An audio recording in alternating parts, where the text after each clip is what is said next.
नमो भगवते वासुदेवाय।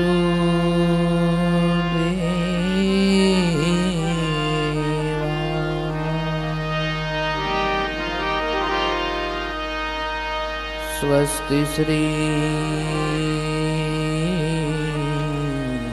गणेशाय नमः। श्री सरस्वत्यै नमः। श्री सद्गुरुभ्यो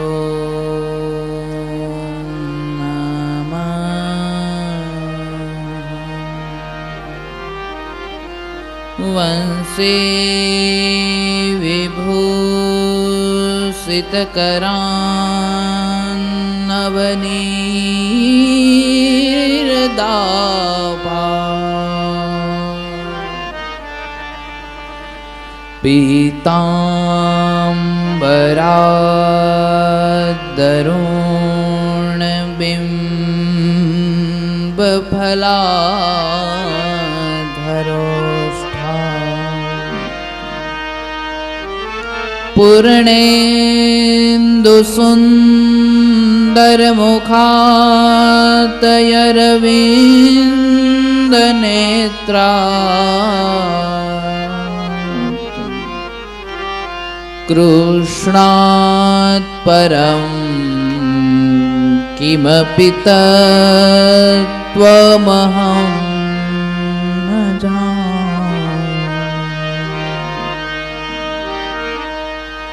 कृष्ण त्वदीयपदपङ्कजपञ्जरान्ते अद्यैव मे विशतु मानसराजहंस।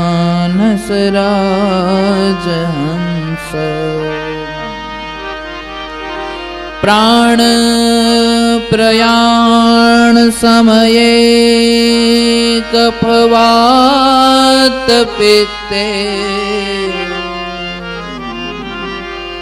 कण्ठावरोधनविधो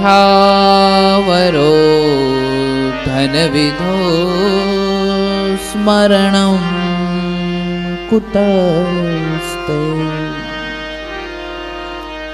बोले श्री द्वारिकाधीश की जय। मोवेश्वर महादेव की जय। वाछरा दादानी जय। मोक्षर सिद्धि मात की जय। हरि ओम नमः पार्वती पतये। हर हर महादेव महादेव।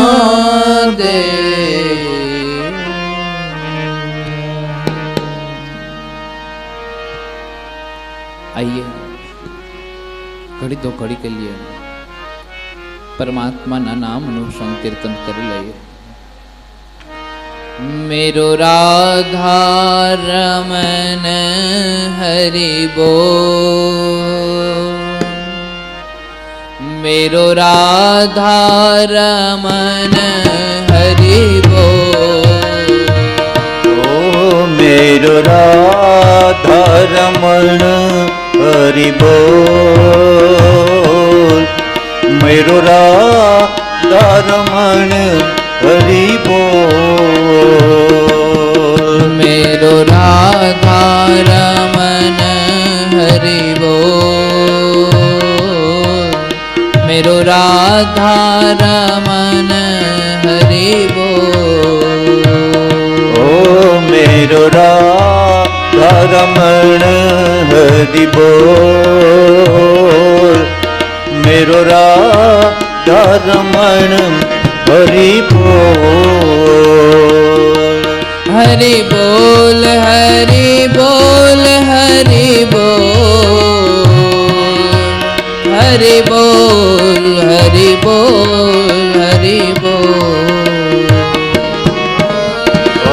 बोल हरि बोल हरि बोल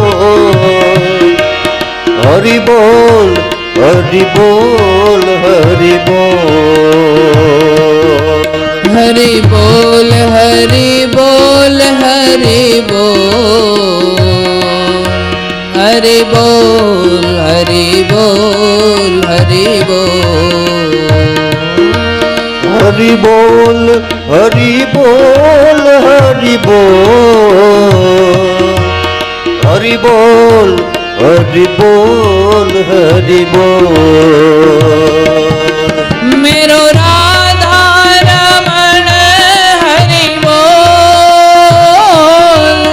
मेरो राधा रमण हरि बोल ओ मेरो राधा रमण हरि बोल मेरो राधा रमण हरि बोल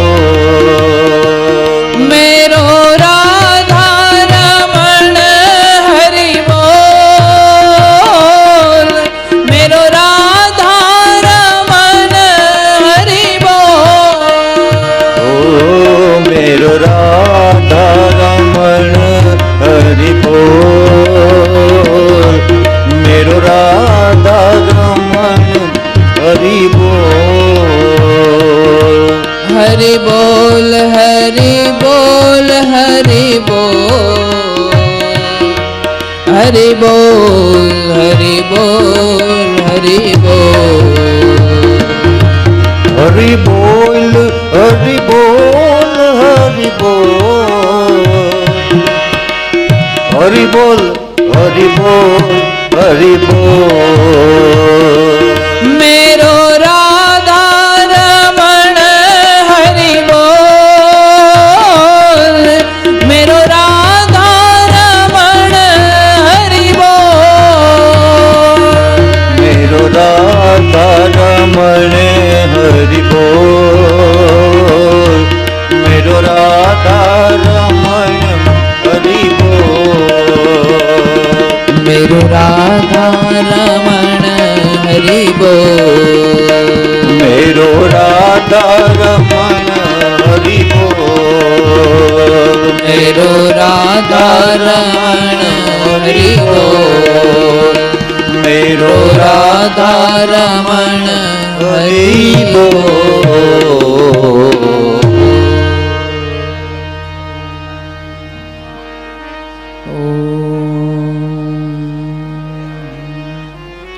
कस्तूरी तिलकं ललाटपटले वक्षस्थले कौस्तुभं नासाग्रे वरमौक्तिकं करतले वेणुकरे कङ्कणम् सर्वाङ्गे हरिचन्दनं सुललितम् कंठे च मुक्तावली गोपस्त्री परिवेशितो विजयते गोपाल चूडामणि कृष्णं नारायणं वन्दे कृष्णं वन्दे व्रजप्रियम् कृष्णं द्वैपायनं वन्दे कृष्णं वन्दे पृथासुतम् बोले श्री गोवर्धन नाथ की जय मोमेश्वर महादेव की जय हरि ओम नमः पार्वती पतये हर हर महादेव।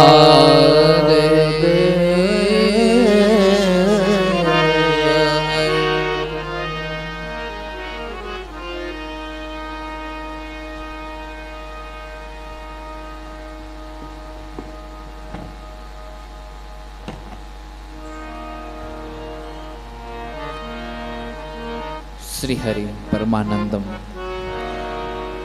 उपदिष्टारमेश्वरम व्यापकम सर्वलोकानां कारणम ત્વમ નમામ્યહમ. પરમ કૃપાળુ પરમાત્મા એમની દિવ્ય લીલા મવેશ્વર મહાદેવના ચરણ કમલોમાં વંદન કરીએ, વાછરા દાદાના ચરણ કમલોમાં વંદન કરીએ, હરસિદ્ધિ માતાના ચરણ કમલોમાં વંદન કરીએ, દ્વારિકાધીશના ચરણ કમલોમાં વંદન કરીએ. આ જગતના સર્વ સાધુ સંતોને વંદન કરીએ. નવગ્રહ દેવી દેવતાઓને વંદન, સૂર્યદેવ, ચંદ્રદેવ, ધરતી માતા, ભારત માતા, ગૌ માતાને વંદન. આપ સર્વને કથા મંડપમાં બિરાજમાન સર્વ શ્રોતાગણોના આત્મ સ્વરૂપ પરમાત્માની અંદર બિરાજતા સર્વને જય શ્રી કૃષ્ણ, જય સિયારામ. ઓમ નમઃ શિવાય, ઓમ નમઃ શિવાય, ઓમ નમો નારાયણ.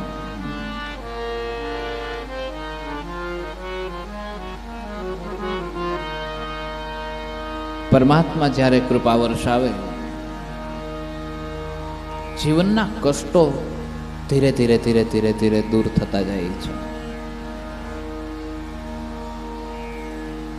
એનું નામનું જ્યારે સ્મરણ થાય, જીવનના કષ્ટો ધીમે ધીમે ધીમે ધીમે દૂર નીકળી જાય છે.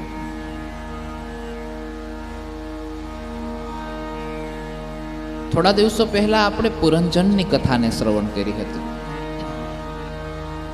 પુરંજનની કથામાં એવું દર્શાવ્યું હતું કે બે મિત્ર માન સરોવરના હંસ સ્વરૂપે બહાર નીકળ્યા. એમાંથી એક હંસ સંસારને જોવે છે પણ સંસારમાં ફસાઈ જાય છે, અને એક હંસ ફસાતો નથી. ફસાણા પછી એને બહાર ફરવા જવાનું મન થાય, આનંદ કરવા જવાનું મન થાય, ચિંતન કરવાનું મન થાય, રખડવા જવાનું મન થાય, નવા નવા કપડાં પહેરવાનું મન થાય. સંસારમાં ફસાઈ ગયા પછી પણ એક જેને સંસારમાં ફસાણા નથી, મેં તમને કીધું એ પ્રમાણે આ બધી કથાઓ છે, એ બધી વાર્તાઓ છે, પણ આપણા શરીરની અંદર જ બધું છે, એટલે એની સાથે જોડવાની છે. એક જીવ છે અને એક પરમાત્મા છે. આ બે હંસ બે જેમ મિત્ર હતા ને, એમ જીવ અને પરમાત્મા એ બંને પણ મિત્ર છે. બે દોસ્તાર, પાક્કા દોસ્તાર, એકદમ આમ ગળે ગાંઠું બેને. પછી એક દોસ્તારે એના બીજા દોસ્તારને એવું કીધું કે મારે ફલાણી જગ્યાએ ફરવા જવું છે, તારે આવવું છે? એટલે ઓલાઈ પાડી દીધી, ના મારે નથી આવવું એ કે. અને આ પછી એને મૂકીને ફરવા નીકળી ગયો. હવે એને મૂકીને ફરવા નીકળો ને એટલે એ આ સંસારમાં ફસાણો. પછી આપણે ફરવા જઈએ એટલે જુદી જુદી નગરો ને જુદા જુદા સિટીઓ ને જુદા જુદા મહેલો ને મુંબઈ જાય ને ઓલા કિલ્લાઓ ને આ બધું દિલ્હીમાં ને બધું જોઈએ, આપણને એમ થાય કે ઓહો હો હો હો આવું હોય, નવું નવું દેખાય. એટલે આપણે એમ થાય, કારણ કે કોઈ દી જોયું ના હોય. એટલે જે વ્યક્તિ ફરવા જાય છે એ એમાં ફસાય છે, અને જે જાતો નથી એ ફસાતો નથી, એ છૂટી જાય છે.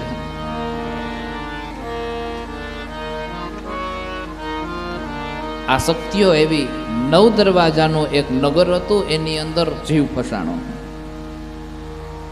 ભગવાન અને જીવ બંને મિત્ર છે. એક વખત જીવે ભગવાનને પૂછ્યું કે આપણે ફરવા જવું, તારે આવવું છે? એટલે ભગવાન કે આપણે ક્યાંય જવાનું થતો નથી, આપણે અહીંયા જ છીએ. એટલે જીવ કે તો હું તો જાઉં.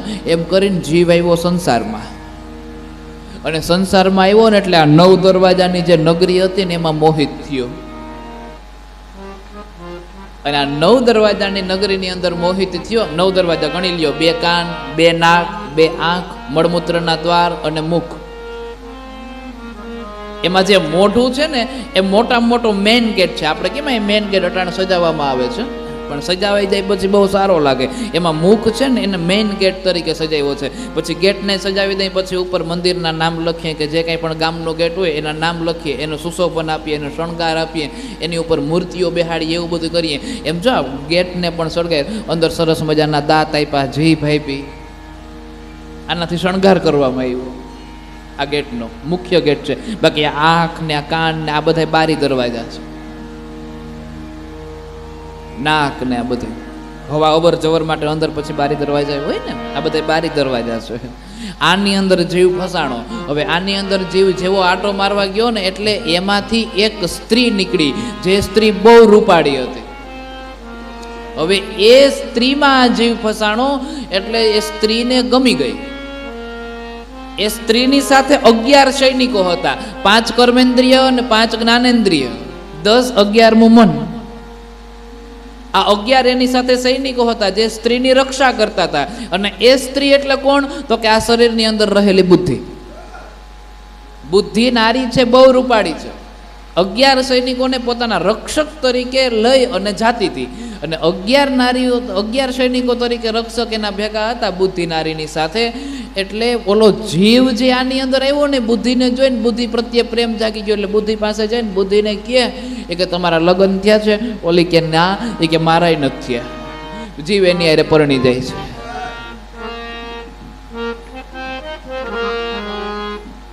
અને જીવ એની હારે પરણી જાય છે. એટલે પછી જેવો મરે એટલે વરી પાછું એમાં ને એમાં બુદ્ધિને પરણવા માટે થઈને વરી પાછું ખોડિયું બદલાવે, બીજામાં જાય. પ્રેત થઈને કુટુંબને હક નો લેવા દે, વરી કોકના ખોડિયામાં જઈને પાણી માગવા આવે. આ કારણ કે એની હારે માયા બંધાણી ને, એની અંદર માયા ગઈ છે.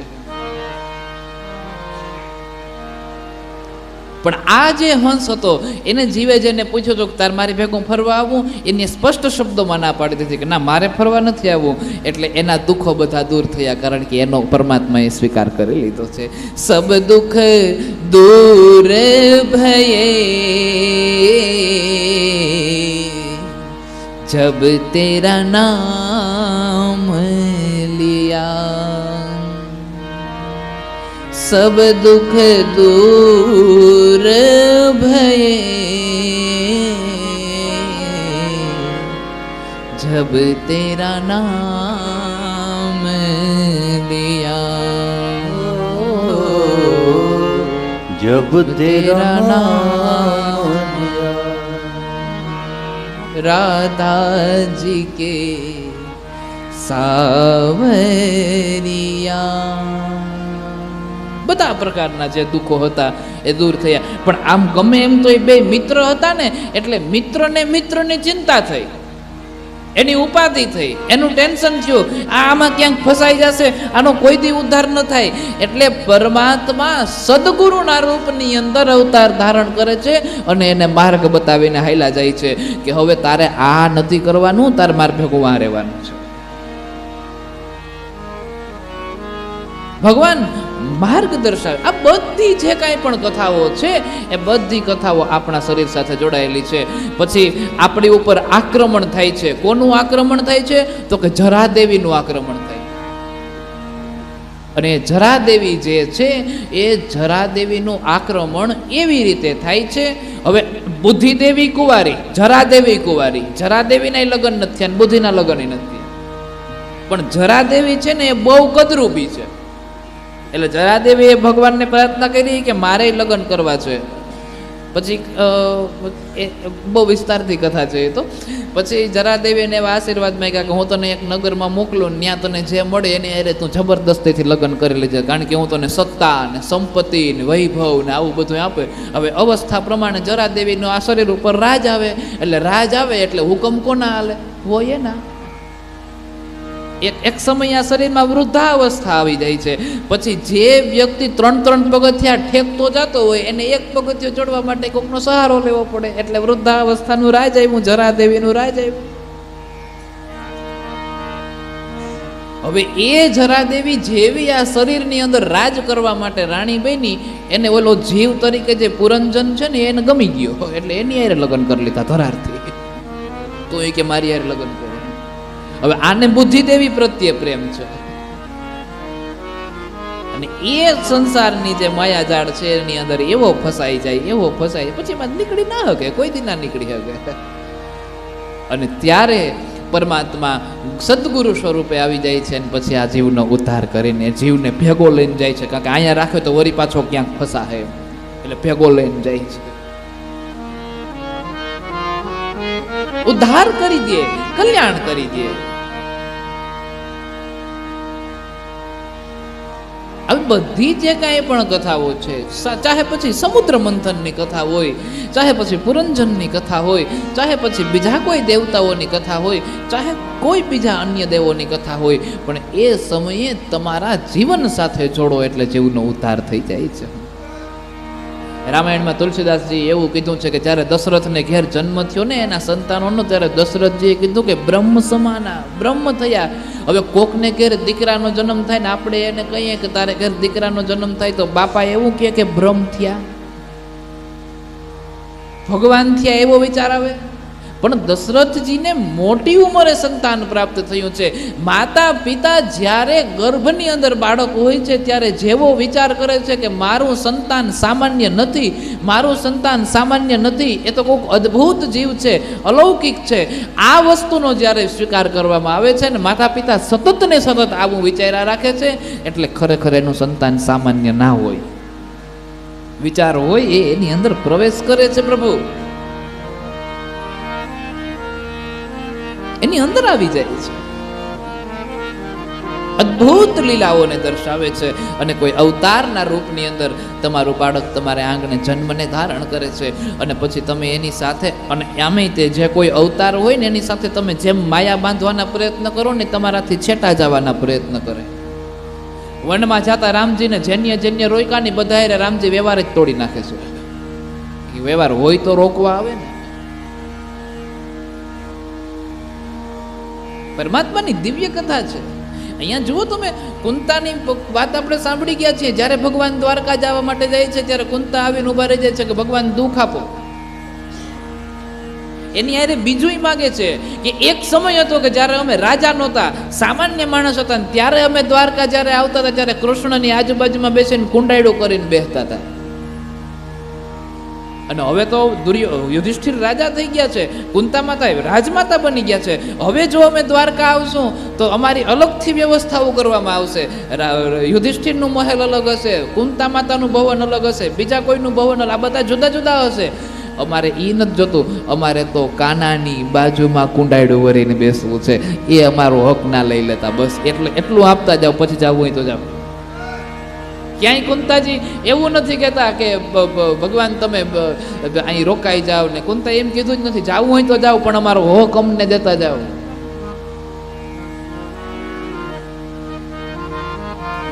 પરમાત્મા માતા કુંતાને પૂછે છે કે દેવી તમે તો એમ કહેતા હતા ભૈબા કે હું તો બધી જગ્યાએ છું, સર્વત્ર સમાન બધી જગ્યાએ છું, તો પછી દ્વારકા રહું કે હસ્તિનાપુર રહું, શું ફેર પડે? ત્યારે કુંતા દેવી એમ કીધું કે પંકજ, તમે ભગવાન કમળ જેવા છો. કમળ પાણીમાં રેક ના પડી, એ કમળને ફેર ના પડે પણ પાણીને ફેર પડે. તમે સંસારમાં આવો છો એટલે તમને સંસારની માયા નથી ચોટતી, પણ અમે સંસારમાં આવીએ છીએ એટલે અમને તમારી માયા અવશ્ય ચોટી જાય છે. અમે સંસારમાં પડીએ છીએ ત્યારે અમને સંસારની માયા અવશ્ય સ્પર્શ કરી જાય છે. કમળને પાણી નથી ચોટતું, પણ કમળના પાંદડામાં પાણી ભરવું હોય તો ભરાઈ જાય પાછું.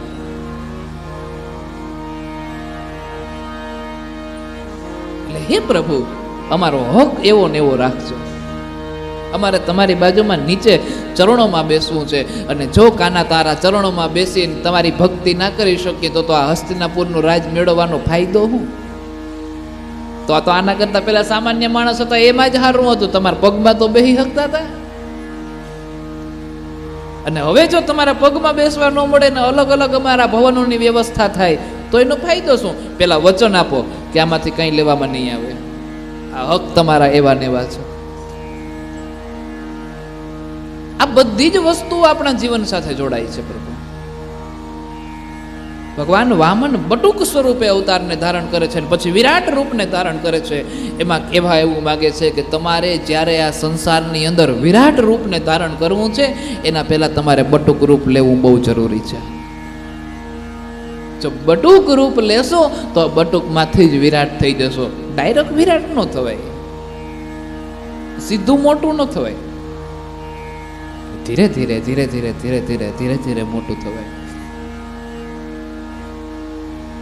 બાપાની પેઢી બહુ ચાલતી હોય અને એ પેઢી ઉપર કોઈ સંતાન આવીને બેસી જાય, કોઈ પણ જાતની શિક્ષા લીધા વગર, કોઈ પણ જાતની સમજણ લીધા વગર, કોઈ પણ જાતની દીક્ષા લીધા વગર, તો એ પેઢીમાં પ્રગતિ કરે કે અધોગતિ કરે?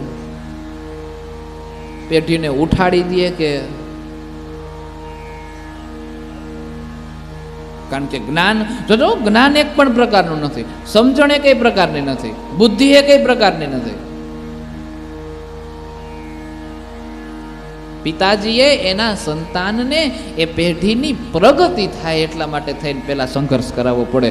પહેલા તમારે તમારા કામની અંદર નાનામાં નાનો માણસ જે છે ને એ જગ્યાએ કામ કરવું પડે, જેથી તમને ખબર પડે કે નાનામાં નાના માણસમાં તમારા જ્યારે કામ હાલે છે ત્યારે એ સમયગાળા દરમિયાન તમારી નીચે કામ કરતા વ્યક્તિઓ જે છે ત્યાં હું પરિસ્થિતિ કેવું વાતાવરણ હાલે છે.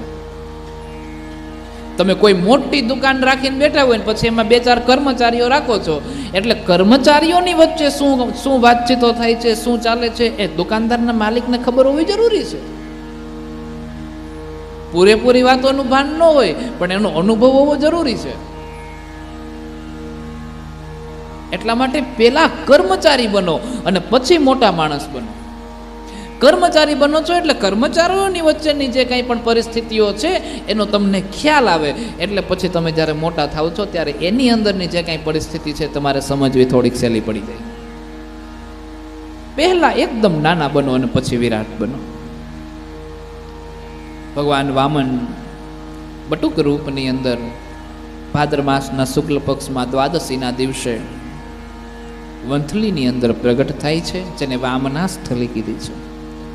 ત્યાંથી હાલીને ભગવાન જ્યાં બલિરાજા 100 અશ્વમેઘ યજ્ઞ કરતા હતા એ ભૃગુ કચ્છની અંદર આવ્યું છે. ભૃગુ ત્યાં ભગવાન જાય છે કચ્છમાં, પછી હાલીને જાય છે. એ વિષ્ણુ વામન બની આવ્યા રે,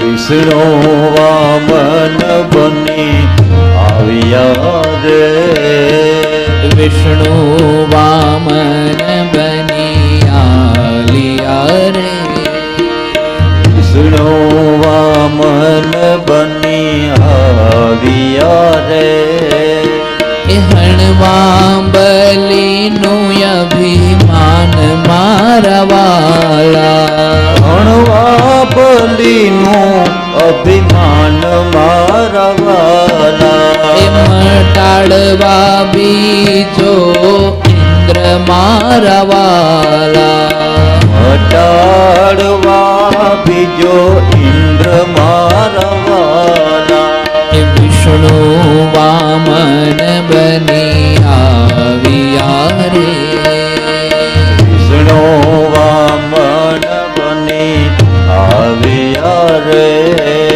એ વિષ્ણુ વામન બની આવ્યા રે, વિષ્ણુ વામન બની આવ્યા રે, એ વિષ્ણુ વામન બની આવ્યા રે, વિષ્ણુ વામન બની આવ્યા. કશ્યપ ઋષિને આંગણે, આદિત્યને આંગણે ભગવાન વામન સ્વરૂપની અંદર પધાર્યા છે. હાથમાં કમંડળ છત્રીને ધારણ કરી છે. સુંદર મજાનું વામન બટુક સ્વરૂપ છે ઈશ્વરનું. બલી જાઉં તમારા ઉપર. અને પરમાત્મા સુંદર ધીરે ધીરે ધીરે ધીરે ડગલા માંડતો માંડતો પ્રભુ ધીમે ડગલે હાલતો હાલતો ભૃગુ કચ્છ તરફ જાય છે. બલિરાજા 100 અશ્વમેઘ યજ્ઞને પૂર્ણ કરે, 99 અશ્વમેઘ યજ્ઞને પૂર્ણ કરે છે. 100મા અશ્વમેઘ યજ્ઞની શરૂઆત થાય છે. રાક્ષસોના દાનવોના ગુરુ શુક્રાચાર્ય છે, અને શુક્રાચાર્યએ સોગંધ આપીને બલીને કીધું છે કે જોજે આ 100મો અશ્વમેઘ છે, દેવતાઓ વિઘ્ન નાખવા આવશે, કોઈ પણ સંજોગોની અંદર ગમે એ આવી જાય, યજ્ઞ કરતા કરતા ઊભું નથી થવાનું. યજ્ઞમાં બલિરાજાને બેસાડ્યા છે. 100મો અશ્વમેઘ યજ્ઞ ચાલી રહ્યો છે. એ સમય દરમિયાન ભગવાન વામન બટુક રૂપની અંદર એ યજ્ઞશાળાની અંદર પધારી ગયા છે. દ્વારપાળો બધા જ જ્યાં વામન ભગવાનના દર્શન કર્યા છે બધા જ એનું આગતા સ્વાગતા કરવા લાગવામાં આવ્યા છે. આગતા સ્વાગતા કરીને સુંદર આસન દેવામાં આવ્યું. આસન આપીને સુંદર રીતે ભગવાન વામનની પૂજા કરવામાં આવી. ભગવાન વામનની પૂજા કરવામાં આવી છે. બલિરાજાએ પ્રાર્થના કરી છે. બ્રાહ્મણ સ્વરૂપની અંદર આવ્યા છે અને બ્રાહ્મણ રૂપમાં છે. યજ્ઞ જેવો પ્રસંગ છે એટલે બ્રાહ્મણ તરીકે આવ્યા છે. ત્યારે બલિરાજાએ પ્રાર્થના કરતા કીધું છે કે માંગો માંગો માંગો. બલિ કે મારે કાંઈ જોતું ન હોય. વામન ભગવાન કે મારે કાંઈ જોતું નથી. તોય બલિરાજા કે ના ના કાંઈક માગો. આ કે પણ મારે કાંઈ નથી જોતું. તાકે તોય કાંઈક માગી લ્યો એમ. પછી ભગવાન વામને કીધું એ કે મારા ડગલાથી મપાય એવા 3 ડગલા જમીન આપો. આમ કીધું ને એટલે બલિરાજા થોડાક હસવા લાગ્યા. એ કે પ્રભુ 3 ડગલા માગી એનામાં તમે રહેવો ક્યાં ના બધું. ભગવાન કે પેલા 3 તો આપ પછી ચોથાનું વિચારશું. પેલા 3 દઈ દે. અને બીજું દ્રષ્ટાંત ભગવાને એવું દીધું છે કે સાંભળ 3 ડગલાની જરૂર છે એટલે 3 દે. એમાં મને સંતોષ છે. જે વ્યક્તિને સંતોષ છે એ વ્યક્તિને તમે ગમે એટલું આપો સંતોષ થઈ જ જાય છે. અને જે વ્યક્તિને સંતોષ નથી એને તમે ગમે એટલું આપો સંતોષ થાય જ નહીં. હજી થોડુંક આપ્યું હોત તો સારું, હજી થોડુંક નાખ્યું હોત તો સારું, આમ નહીં આમ કર્યું હોત તો સારું, આવું હોત તો સારું, આવી રીતે રાખ્યું હોત તો સારું. કારણ કે એને સંતોષ નથી. અને જેને ખરેખર અંદરથી સંતોષ છે એ વ્યક્તિને તમે પછી કાંઈ પણ આપો એનો સ્વીકાર કરી લે છે. એને સંતોષ છે. કારણ કે સંતોષી જીવડો છે. એટલે તું ઈ રહેવા દે 3 ડગલાના આમ ને તેમને બધું, પણ તું આપી દે. બલિરાજાના સ્વરૂપ વામન ભગવાનના સ્વરૂપને જોઈને બલિના મનની અંદર એવું થાય આહા હા દેદીપ્યમાન રૂપ તો જોવો, આના ઉપર બલિ ચડી જાઉં અને એટલો વાલ કરું એટલો વાલ એના ઉપર બલિ ચડી જાવ એમ ઉપર થઈ ગયો. ભગવાન કે એ બલિ ચડ્યું પણ એની હજી વાર છે થોડીક. પછી ત્યાં જો પૂતનાના પુનર્જન્મની કથા છે. આને જોવે છે એટલે એ પૂતના એ જ સ્થાન ઉપર બિરાજમાન હોય છે અને બલિરાજાને જોવે ત્યારે વામન ભગવાનને જોવે ત્યારે એના મનની અંદર એવો થાય છે કે આ બાળકનું રૂપ તો જો કેવું છે, આને સ્તનપાન કરાવ્યા હોય તો કેવો આનંદ આવે. ભગવાન કે તારો વારો થોડી આવતા જન્મમાં જ્યારે કૃષ્ણ અવતાર લઈને આવે ને ત્યાં તારો વારો અટાણ રહેવા દો, ત્યાં પૂતના થઈને આવજો. પૂતના બનીને આવે છે. બલિરાજાએ માગવા કીધું છે હું બંધાવું છું, તમે જે માગશો એ હું આપીશ. શુક્રાચાર્યના મનની અંદર થોડીક શંકા ગઈ કે આમાં કંઈક ખોટું થાય છે, આ બરોબર નથી. સમાધિસ્થ અવસ્થામાં ગયા પછી તો બધું જાણી ગયા કે સ્વયં વિષ્ણુ છે. એ બલિ કાંઈ માગે એ આપતો નહીં. આ સ્વયં વિષ્ણુનું સ્વરૂપ છે ને અહીંયા માગવા આવ્યો છે ને બધું તારો લૂંટીને હાલો જવાનો છે.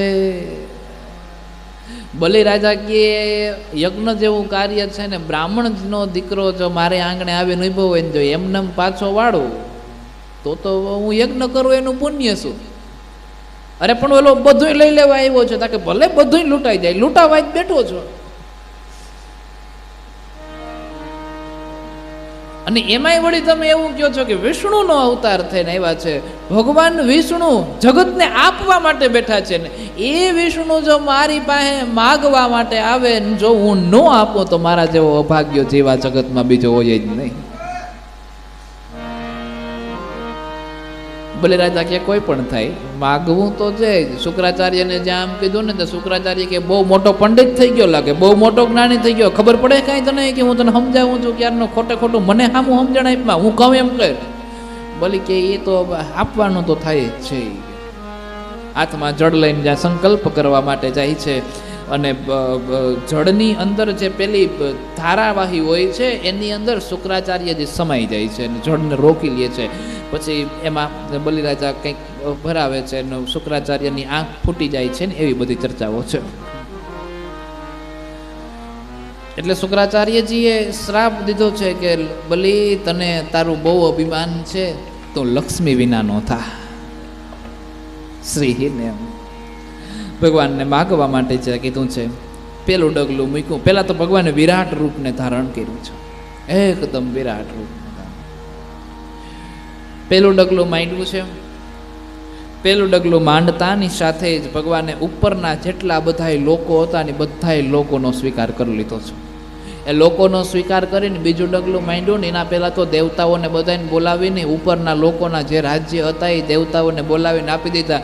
અને દેવતાઓ થેન્ક યુ કહેવા માટે રોકાણા નથી, એટલા સ્વાર્થી છે, સીધા નીકળી જ ગયા. આપણું મળ્યું કે લઈ લ્યો બસ એમ, એટલા સ્વાર્થી છે. આભાર વ્યક્ત કરવા માટે પણ દેવતા રોકાણા નથી. દેવતાઓની અંદર એટલો સ્વાર્થ છે કે બસ મળ્યું એટલે હું પેલા મારો ખીચો ભરી લઉં, સમાજની સેવા પછી કરું. સમુદ્ર મંથન જ્યારે થયું છે, અમૃત નીકળ્યું, દાનવો સાથે જ્યારે એમ કહેવાય છે કે અનૈતિક રીતે દાનવોની સાથે અન્યાય થયો છે અને દેવતાઓને ભગવાને અન્યાય કરી, દાનવોને અન્યાય કરીને ભગવાને અમૃત પીવડાવી દીધું. પરીક્ષિતે ત્યારે પ્રશ્ન પૂછ્યો છે કે સુખદેવજી મહારાજ, આ તો ખોટું ન કહેવાય? ભગવાને દગો કર્યો ન કહેવાય કે દાનવો સાથે અન્યાય કર્યો છે અને આ દેવતાઓને અમૃત પાઈ દીધું, આ દગો ન કહેવાય? ત્યારે ભગવાન સુખદેવજી કહે છે કે દેવતાઓને જો રાજ્ય મળે છે, દેવતાઓ ભોગી છે, એની ભૂલ છે. ભૂલ શું છે? તો કે ભોગી છે. ભોગી એવા છે કે પેલા પોતાનું કરે છે ને પછી સમાજનું કરવા જાય છે. જ્યારે દેવતાઓને પ્રાપ્ત થાય છે ત્યારે દેવતાઓ એવો વિચાર કરે છે કે પહેલાં મારો ખીચો ભરી લો, પછી ગામની સેવા કરવા જાઓ. અને દેવતાઓનો ખીચો હેઠેથી તૂટેલો છે, કોઈ દી ભરાતો જ નથી. જેવા નાખીએ એવા ખરી જાય, જેવા નાખીએ એવા ખરી જાય છે. એ હેઠેથી તૂટલ છે, એ કોઈ દી ભરાતો જ નથી. હા, એ દેવતાઓ આપણા આપણે આમાં ગણાય છે.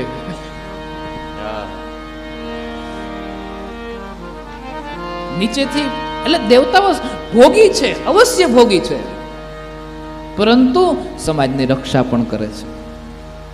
પણ એની જગ્યાએ જો દાનવોને જ આ રાજ્ય સોંપી દેવામાં આવે તો દાનવો હિંસક બની જાય છે, એ હિંસા કરવા લાગે. એના કરતા હિંસકને દેવું, એ હિંસા કરે એટલે હાવ નાશ જ કરી નાખે, નાબૂદ કરી નાખે હાવ. અને હિંસકને દેવું એના કરતા ભોગીને દેવું સારું.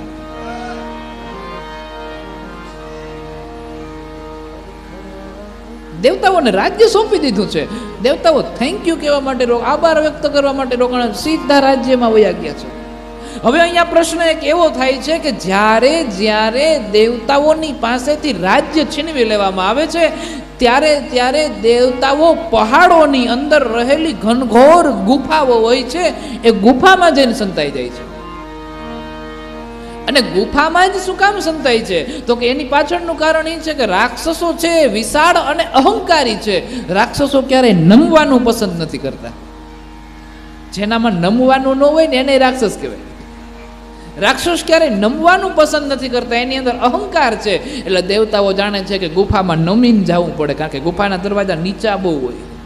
ગુફામાં નમીને જવું પડે, હેઠું ઝૂકીને જવું પડે.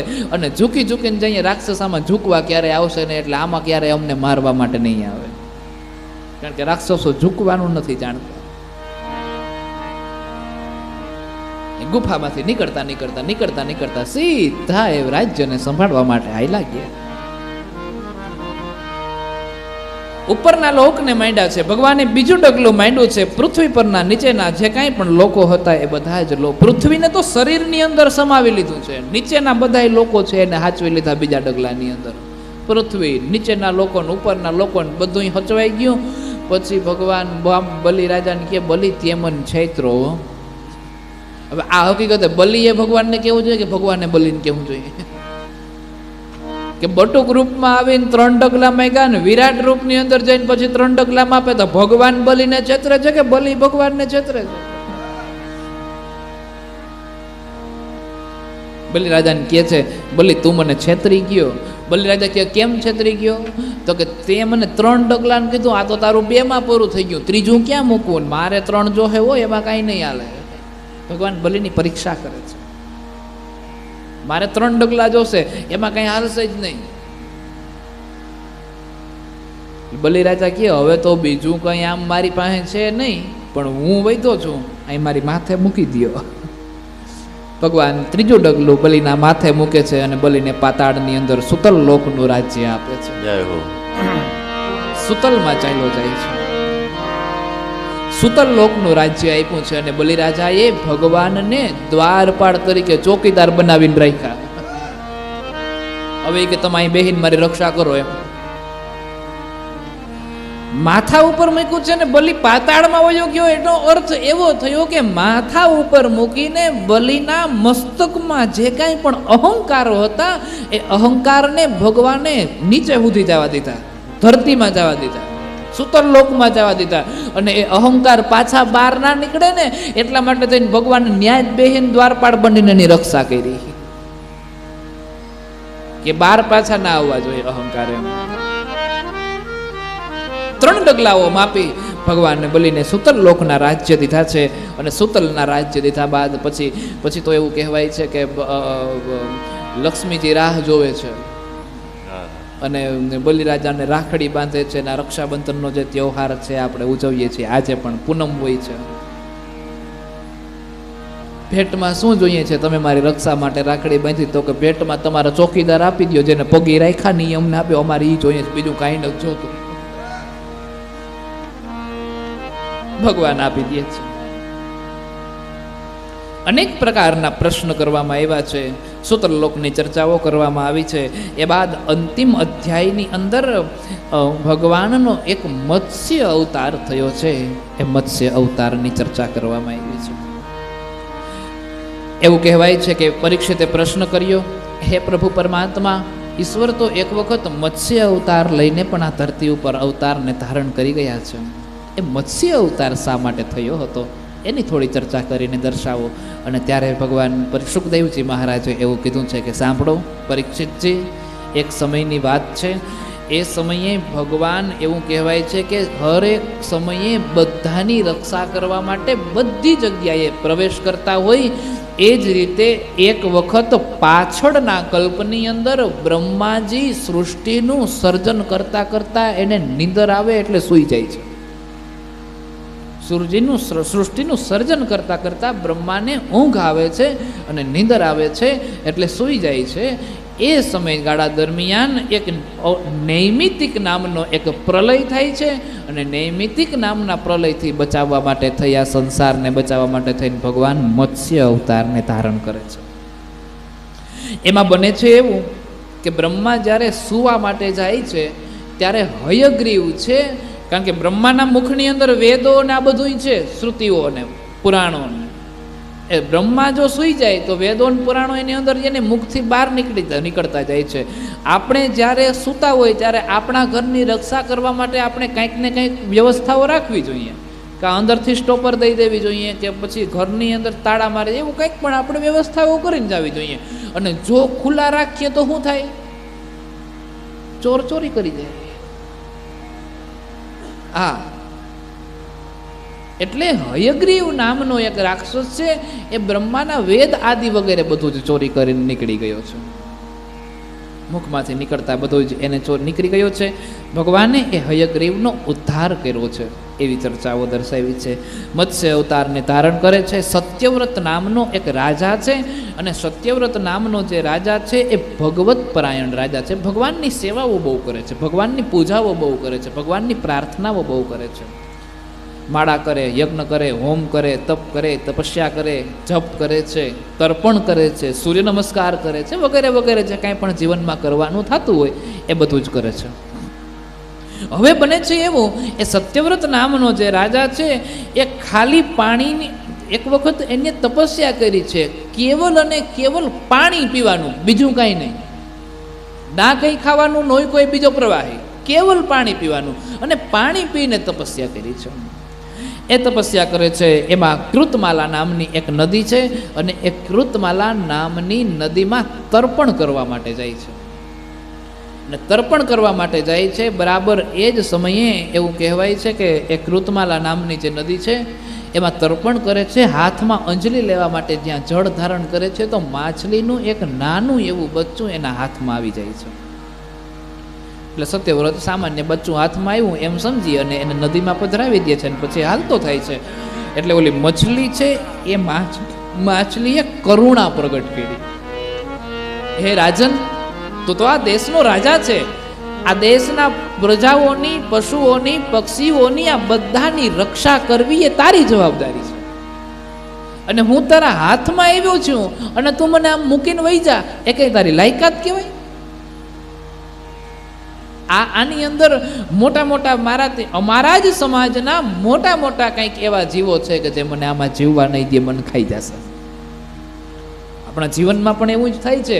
નાના નાના માણસોને મોટા માણસો જે છે એ સખેથી જીવવા નથી દેતા, શાંતિથી જીવવા નથી દેતા.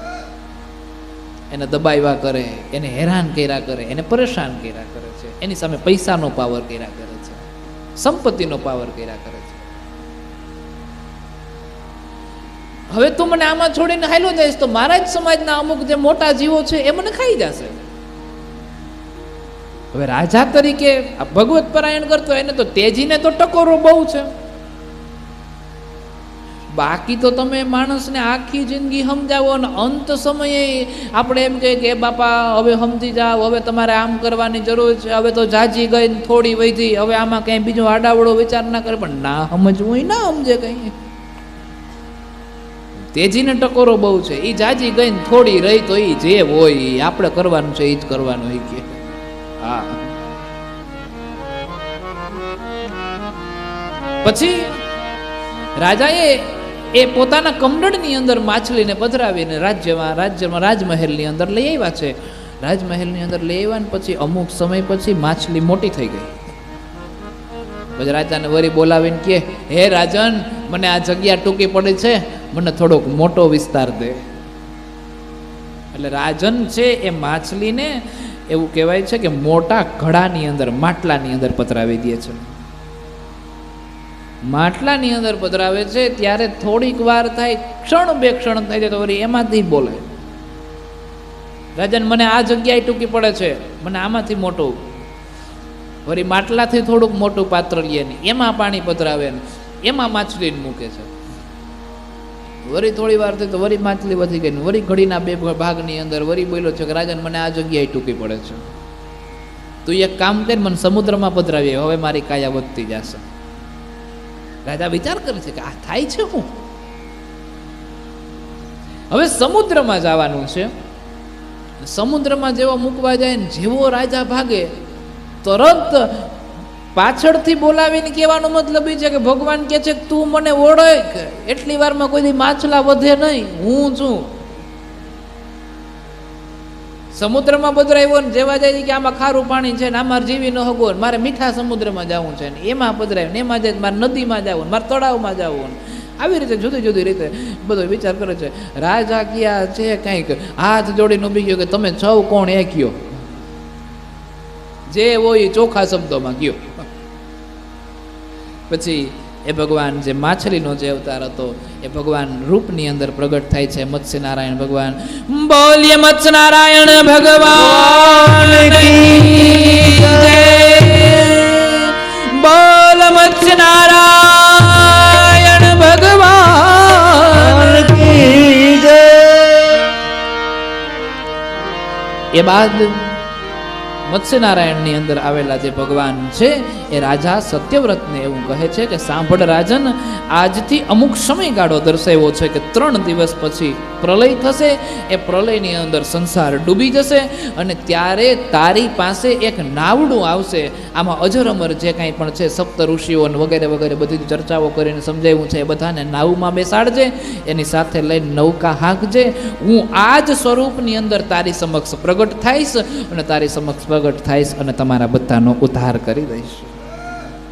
આ રીતે મત્સ્યનારાયણ ભગવાન છે એ પ્રચંડ રૂપની અંદર જ્યારે આવે છે ને વગેરે બધી ચર્ચાઓ કરી છે ને પછી એને દર્શન આપે છે ને રાજા એ નાવમાં જ્યારે બેસે છે ને પછી હાંકતા જાય છે હાંકતા જાય છે હાંકતા જાય છે ને સંતો દ્વારા મુનિઓ દ્વારા ઋષિઓ દ્વારા એવું કહેવાય છે કે એ સમયગાળા દરમિયાન એને જ્ઞાન પ્રાપ્ત થાય છે ને પછી મત્સ્યનારાયણ પ્રગટ થાય છે ને એને જે ચર્ચાઓ થાય છે એ બધી જ વાતોને વિસ્તારથી કરવામાં આવી છે.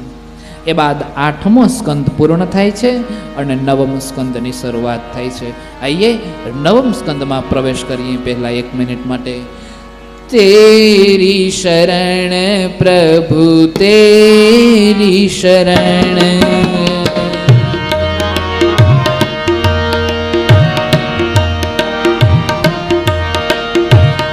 तेरी शरण प्रभु तेरी शरण, तेरी शरण प्रभु तेरी शरण,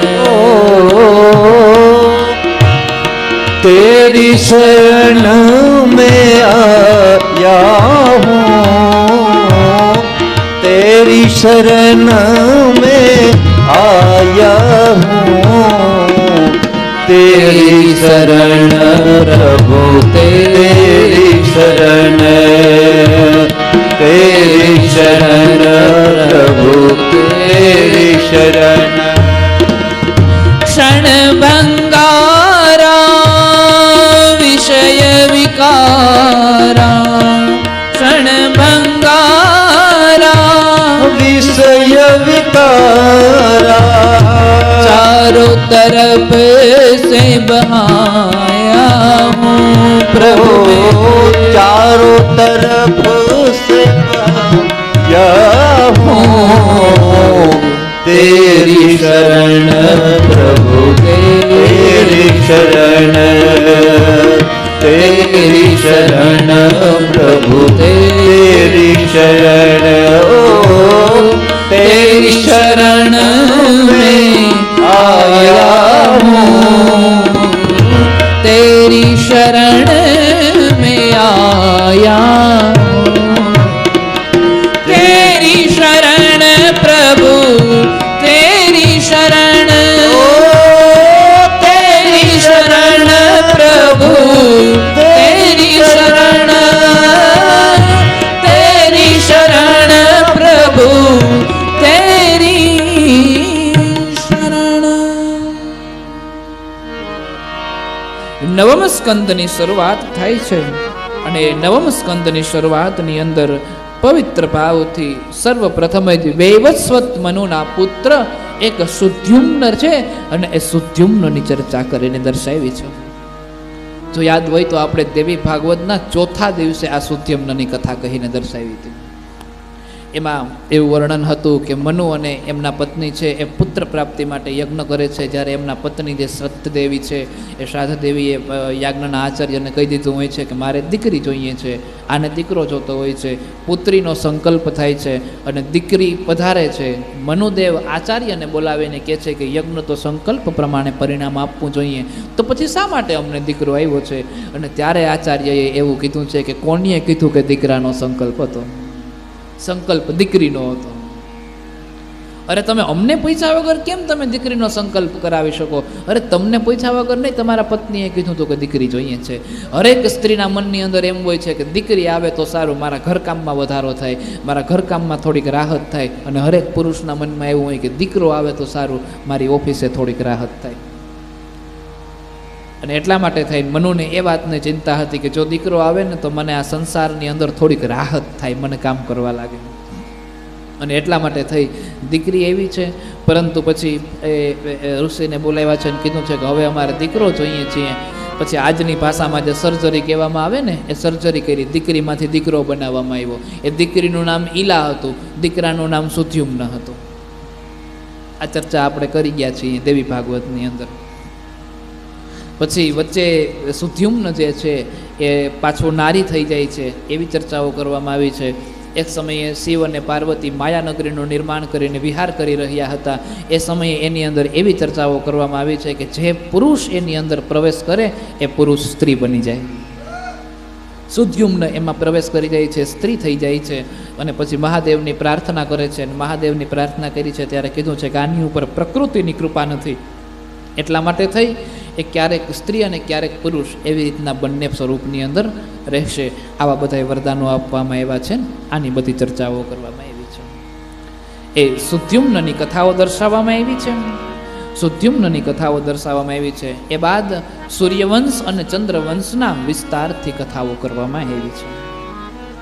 સૂર્યવંશનો વિસ્તાર કરવામાં આવ્યો છે. નારાયણમાંથી કમળ ઉત્પન્ન થયું છે. કમળમાંથી બ્રહ્માજી ઉત્પન્ન થયા. બ્રહ્મામાંથી મરીચી ઉત્પન્ન થયા. મરીચીએ કશ્યપને ઉત્પન્ન કર્યા છે. કશ્યપે વિવસ્વાનને ઉત્પન્ન કર્યા છે. એનાથી શ્રાદ્ધદેવ અને એનાથી ઈલાદેવી, એટલે આ સુદ્યુમ્નની કથા જે મેં હમણાં તમને કહી બતાવી છે એ વાત, એની ચર્ચા કરી છે. ત્યારબાદ તેને 10 દીકરાઓ થયા છે. એ 10 જે દીકરાઓ છે એમાં એક પૃષદ્ર નામનો દીકરાઓ છે અને આદિ 5 દીકરીઓ છે. આદિ 5ના જે વર્ણનો છે એ વંશના વિસ્તારથી આ કથાને દર્શાવી છે. એ પૃષદ્રની કથા દર્શાવતા એવું કીધું છે કે એક વખત એ પૃષદ્ર જે મનુનો દીકરો છે એ મનુના દીકરાને વશિષ્ઠ મુનિએ એને ગૌશાળાની અંદર ગાયોની રક્ષા કરવા માટે મૂક્યો હતો. વિરાસનની અંદર બેસીને ગૌશાળાની અંદર જ્યાં ગાયોની રક્ષા કરતો હતો એ ગૌશાળાની અંદર એક વખત વાઘ પ્રવેશ કરી જાય છે.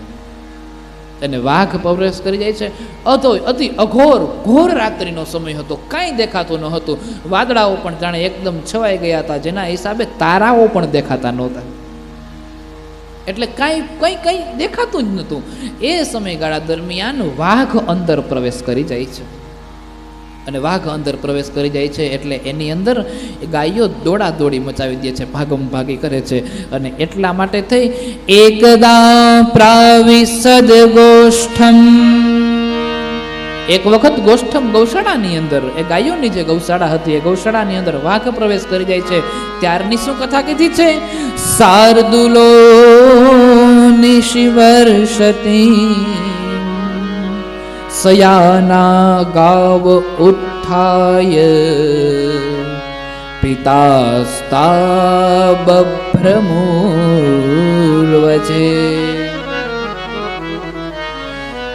એક ગાયને વાઘ પકડી લે છે. અને ક્યાંથી પકડે છે? ગળામાંથી. અને એક ગાય બહુ ચિલ્લાવા લાગે છે, બહુ રાડો પાડે છે. પૃષદ્રને ખબર પડી જાય છે. અને પૃષદ્રને જેવી ખબર પડે છે, ખબર પડતાની સાથે જ એની રક્ષા કરવા માટે થઈ અને એક મ્યાન ખોલી તલવાર હાથમાં લઈ અને પછી જાય છે. મ્યાન ખોલી તલવાર હાથમાં લઈ, અંધારાના કારણે એને કાંઈ દેખાતું નથી, તારાઓ પણ દેખાતા નથી, અને વાઘને મારવા જાય છે. અને ભૂલથી એનાથી ગાય મરાઈ જાય છે. ગાયનું ગળું કપાઈ જાય છે. ગૌ હત્યા લાગી છે. એ જ સમયે ગાયનું ગળું કપાય છે. એ સમયે વાઘનો કાન પણ એની બાજુમાં હોય છે, એટલે વાઘનો કાન કપાઈ જાય છે. અને ગાયનું ગળું કાપી નાખ્યું છે આ જાણતા તને હું ધ્યાન રાખવા જઈને બેઠો છું, તો એક ગાયની રક્ષા ન કરી શક્યો. એટલા માટે થઈને વશિષ્ઠ મુનિ થોડાક ક્રોધે ભરાય છે. મન્યમાનો હતમ વ્યાગ્રમ પૃષદ્ર પરવીરહા અદ્રાક્ષિત સ્વહતામ બભ્રૂમ વ્યુષ્ટાયામ નિષિદુખિતા તમ સસાપ કુલાચાર્ય કૃતાગ સમકામત નક્ષત્રબંધુ શુદ્રસ્ત્વં કર્મણા ભવિતા.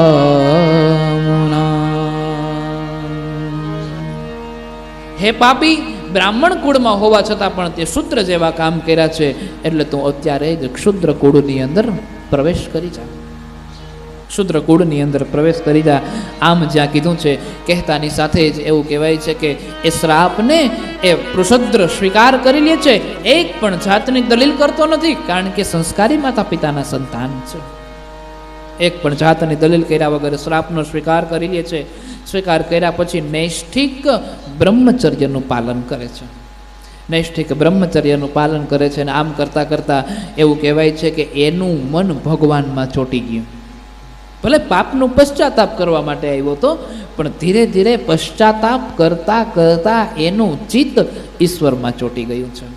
ઈશ્વરમાં ચોતેલું જે ચિત્ત છે એ ચિત્તને ભગવાનમાંથી બહાર નીકળવા માંગતો નથી. એક વખત વનમાં જાય છે, એ વનની અંદર દાવાનળ ફાટે છે અને દાવાનળ ફાટે છે અને એમાં આગ લાગે છે.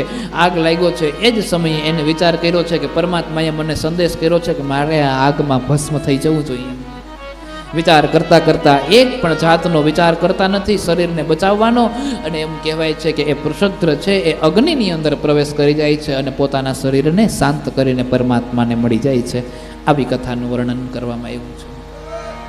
એ બાદ મનુનો એક દીકરા થયા છે જેનું નામ કવિ છે. કવિએ તપસ્યા કરી છે. નાની અવસ્થાની અંદર જ બાલ્ય અવસ્થાની અંદર, બાળક અવસ્થાની અંદર જ પરમાત્માને પ્રાપ્ત કર્યા છે અને પરમાત્માને પ્રાપ્ત કરીને પરમપદનો પ્રાપ્ત થયા છે અને પરમપદ પર બેઠા છે. એ બાદ મનુના એક પુત્ર છે જેનું નામ કરુષ છે. કરુષ છે એ કારુષ નામના ક્ષત્રિય થયા છે અને એનાથી કારુષ નામના ક્ષત્રિયના વંશો થયા છે અને એના વંશોનો વિસ્તાર થયો. એ બધી ચર્ચાઓ કરવામાં આવી છે. બ્રાહ્મણોના મોટા ભક્ત છે અને બ્રાહ્મણોની સેવા કરે છે. આ બધી ચર્ચાઓ કરવામાં આવી છે. એક છે ધૃષ્ટ, એ ધ્રાષ્ટ નામના ક્ષત્રિય થયા અને એ ધ્રાષ્ટ ક્ષત્રિયોનો વિસ્તાર કરવામાં આવ્યો છે. ત્યારબાદ નૃગ થયા, નૃગના સુમતિ થયા, સુમતિના ભૂતજ્યોતિ થયા, ભૂતજ્યોતિના વસુ થયા, વસુના પ્રતિક થયા, પ્રતિકથી ઓધવાન થયા છે અને ઓધવાનના દીકરાનું નામ પણ ઓધવાન જ આપવામાં આવ્યું છે. એનાથી એક કન્યા ઉત્પન્ન થઈ છે જેને ઓધવતી નામ આપવામાં આવ્યું છે. એ ઓધવતી કન્યાને સુદર્શન સાથે વિવાહ કરી દેવામાં આવ્યો છે. આગળ મનુના પુત્રોની ચર્ચા કરવામાં આવી છે, જેમાંથી નિરીશ્યત્સ, ચિત્રસેન, ચિત્રસેનથી વૃક્ષ, મિઢવાન, કુર્ચ, કુર્ચથી ઇન્દ્ર, ઇન્દ્રથી સત્યશ્રવા, સત્યશ્રવાથી ઉરુશ્રવા, ઉરુશ્રવાથી દેવદત્ત, દેવદત્તથી અગ્નિવેશ્ય, અગ્નિવેશ્ય એ જ અગ્નિદેવ. આ બધી જ પછી તો આગળ નાભાગ ને વગેરે વગેરે બધા જ સંતાનો થયા છે. એ બધાની ચર્ચાઓ વિસ્તારથી કરવામાં આવી છે. એ બાદ એવા કહેવાય છે કે ચ્યવન ઋષિની કથા કરવામાં આવી છે. આ ચ્યવન ઋષિની કથા પણ જો તમને યાદ હોય તો આપણે દેવી ભાગવતમાં સાંભળી ગયા છીએ. અહીંયા સંક્ષેપ્તની અંદર કીધી છે. દેવી ભાગવતની અંદર એક કથા હતી. એક રાજા છે, એ રાજાની દીકરીઓ સાથે એ ફરવા માટે જંગલમાં જાય છે. એ રાજાની દીકરીઓ સાથે જ્યાં ફરવા માટે જંગલ વિસ્તારની અંદર જાય છે ત્યારે એ રાજાની દીકરી નાની હોય છે એટલે એને થોડાક અડપલા સૂચે છે. અહીંયા ચ્યવન ઋષિ જે છે એ ચ્યવન ઋષિ તપસ્યાની અંદર એટલા કઠોર તપસ્યા કરે છે, એવડી કઠોર તપસ્યા કરે છે, એવડી કઠોર તપસ્યા કરે છે કે એ તપસ્યાની અંદર એની ઉપર માટી જામી જાય છે ત્યાં સુધી ખબર નથી પડતી.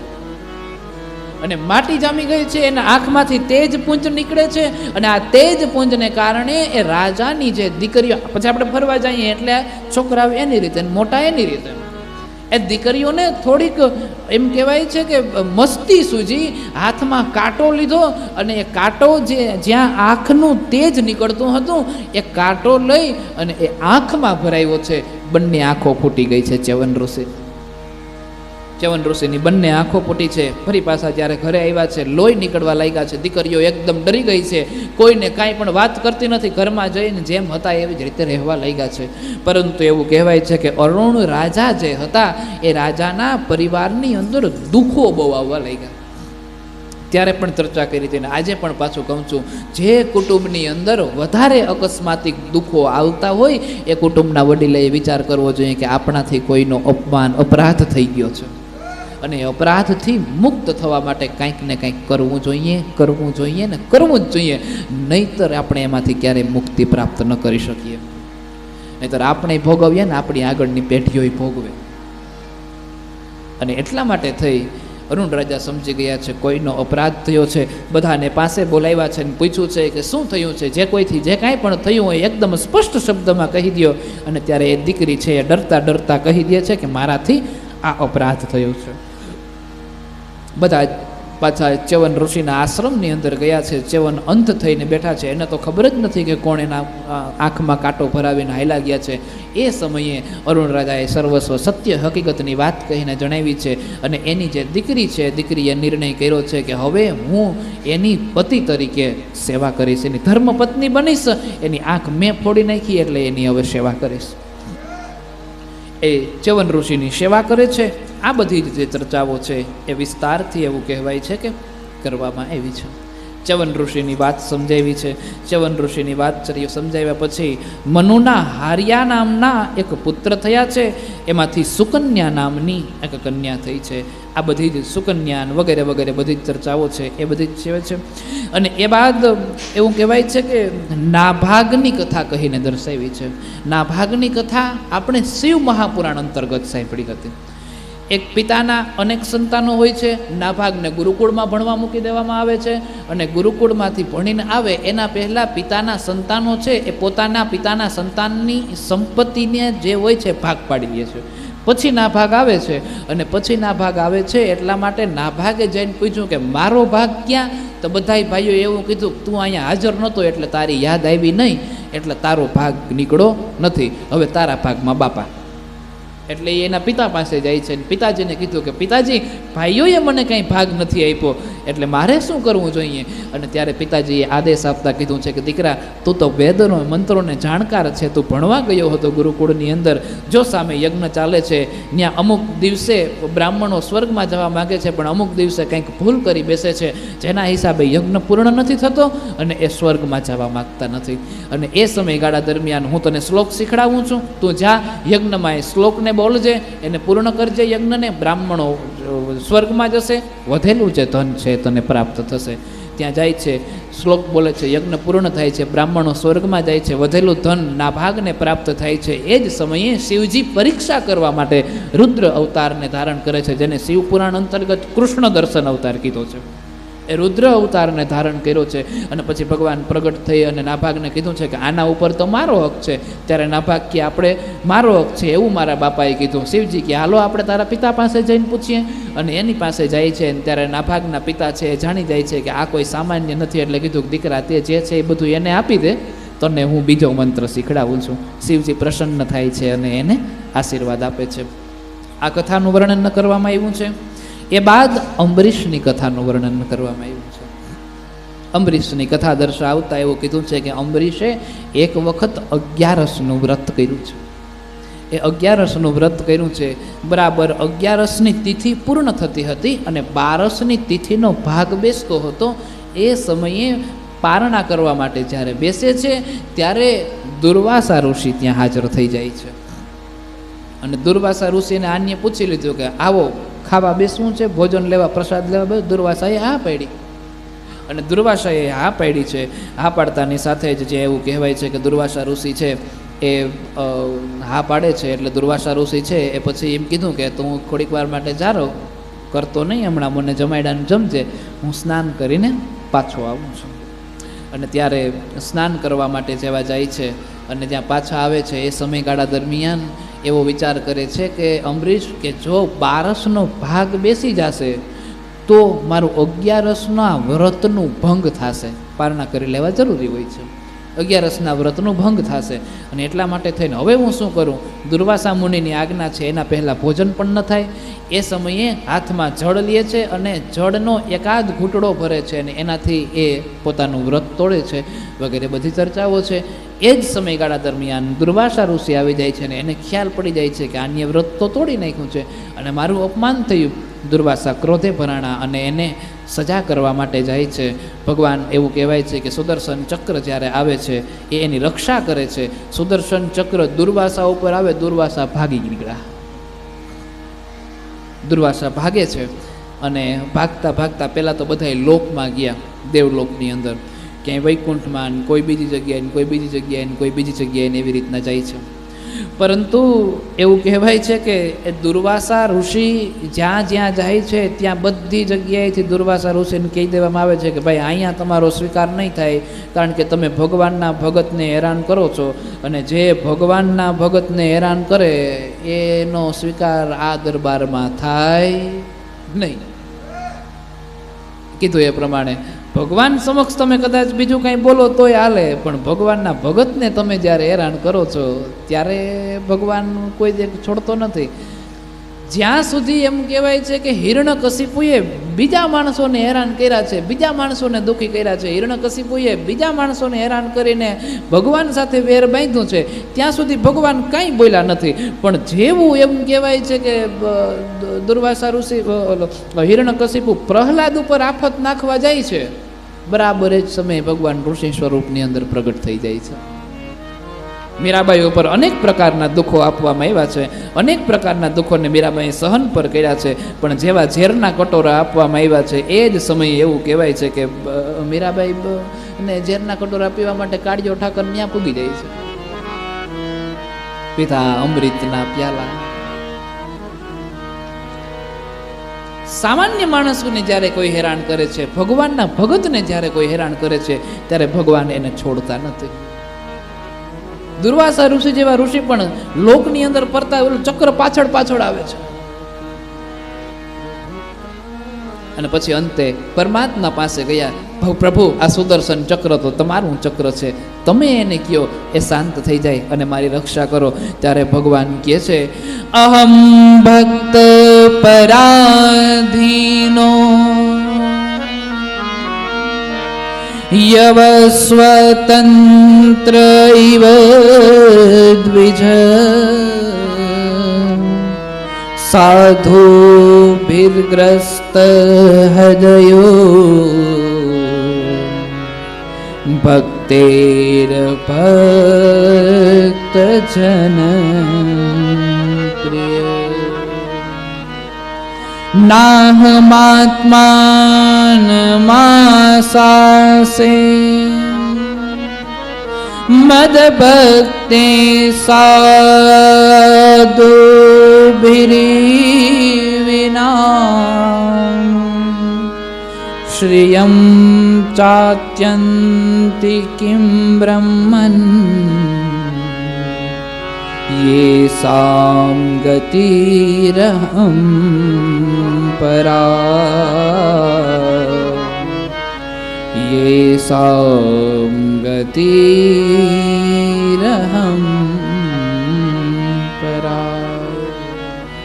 ભગવાન કે ચક્રને હું શાંત ન કરી શકું એનું કારણ તો કે એનું કારણ એ જ છે કે હું સ્વતંત્ર નથી. હું તો અહમ ભક્ત પરાધીન, હું તો ભક્તને આધીન, હું તો પરાધીન છું. અને કોને આધીન છે તો કે અહમ ભક્ત પરાધીન. મારો ભગત જે કહે એ કરવા માટે હું તૈયાર છું. અરે પણ તમારું ચક્ર છે, ભલે ને મારું હોય, પણ મારો ભગત છે એ મારી સેવા કરે એટલે હું એને આધીન છું. એ કહે તો સાચો ને એ કહે તો નહીં, નહીતર હું તારી રક્ષા. અહમ ભક્ત પરાધીન યસ્વતંત્ર ઇવ દ્વિજ સાધુ વિગ્રસ્ત હૃદયો ભક્તેર ભક્ત જન પ્રિય ભક્તે ભક્ત જન પ્રિય. મારા વહાલા ભક્તોએ મારા આ હૃદયને એના હથેળી ઉપર રાખ્યું છે અને મને મારા વાલા ભક્તો વાલા છે અને મારા ભક્તોને હું વાલો છું. અમે બે એકાબીજાને વાલા છીએ. અને મારા ભક્તને જો કોઈ હેરાન કરે છે ત્યારે ભગવાન કહે છે કે એ હેરાન કરનારાને તો હું નથી, કારણ કે ભક્તિનો પ્રભાવ છે પ્રભુ. અને જો ભક્તિના પ્રભાવથી પણ જો કોઈ આપણી સમક્ષ કોઈ હેરાની ગતિ આપી જાય, કોઈ અસુરી શક્તિઓ હેરાન કરી જાય, કોઈ અસુરી શક્તિઓ પરેશાન કરી જાય, તો પછી ભક્તિનો અર્થ શું રહી જાય? એનો વિશ્વાસ હોય, એનો ભરોસો હોય. અને ભક્ત કેવો હોય તો કે નવી પરણેલી જે સ્ત્રી છે, આની અંદર વર્ણન કર્યું છે આ વિસ્તારથી ભગવાન. નવી પરણેલી સ્ત્રી દીકરાની વહુ જ્યારે ઘરે આવે છે ત્યારે એકદમ સીધી સાદી સરળ રીતે રહે છે, પણ એ સાસુની, સસરાની, પતિની, કુટુંબની, સાસરા પક્ષની એવી સેવા કરે, એવી સેવા કરે, એવી સેવા કરે કે એક દિવસ એ ઘરની લક્ષ્મી બનીને બેસી જાય છે. એ ઘરની લક્ષ્મી તરીકે ઓળખાય છે. પછી ઘરનો બધો વ્યવહાર એના હાથમાં હોય છે. પછી પતિને કોક દી ઘેર ખાવા માટે ક્યાંક બાર દોસ્તારો ભેગા ગયા હોય ને તો ફોન કરતા વિચાર આવે કે એને બનાવી નાખ્યું હોય. આ ભગવાન વર્ણન કરીને બતાવે છે. વસી કુર્વંતી મામ ભક્ત્યા સ્ત્રિયઃ સતપતિમ યથા જે ગૃહિણી છે એ પોતાના ઘરની લક્ષ્મી થઈને બિરાજમાન થઈને બેઠી છે, એ ગૃહિણી જે સતી બનીને પતિવ્રતા ધર્મને જે નિભાવે છે, એનો ધણી પણ એનાથી ડરે છે. કારણ કે એનો તાકાત એ લક્ષ્મી થઈને બિરાજમાન થઈ છે. એના ઘરના ધર્મને, એના ઘરના નીતિ નિયમોને, એના ઘરના સંસ્કારોને જરા પણ વેર વિખેર થતો જોવે એટલે સ્ત્રી સહન ન કરી લે. નીતિ નિયમોને સહન ન થાય. એના જે અનુશાસનો હોય, ઘરની અંદર નિયમો હોય, જે નૈતિકતાઓ હોય, આ બધું હોવું જોઈએ. અને આ સ્ત્રીના હાથમાં છે. પુરુષ તો આવીને કમાઈને પૈસાની થપડી એના હાથમાં સોંપી દે છે, પણ એ પૈસાની થપડીથી કઈ રીતે વ્યવહાર ચલાવવો, સંસારને પણ નબાડવો અને કઈ રીતે બચત કરીને ઓછા ખર્ચે આ જગતની અંદર આપણા ઘરને વધારે ને વધારે સારું લગાડવું એ સ્ત્રીના હાથમાં છે. અને એટલા માટે નારી તું નારાયણ, નારીને નારાયણીનું રૂપ દીધું છે, શક્તિનું સ્વરૂપ દીધું છે. આની પહેલા પણ કથાના અનેક દિવસોની અંદર મેં ઘણી વખત કીધું હતું કે જેનો ધણી લાખ રૂપિયા કમાતો હોય એને ઘેરે મહેમાન મિષ્ટાન જમીન જાય છે, અને જેનો ધણી 2000 કમાતો હોય એને ઘેરે મહેમાન મિષ્ટાન જમીન જાય છે. બધાને બધું હચવાઈ જાય છે.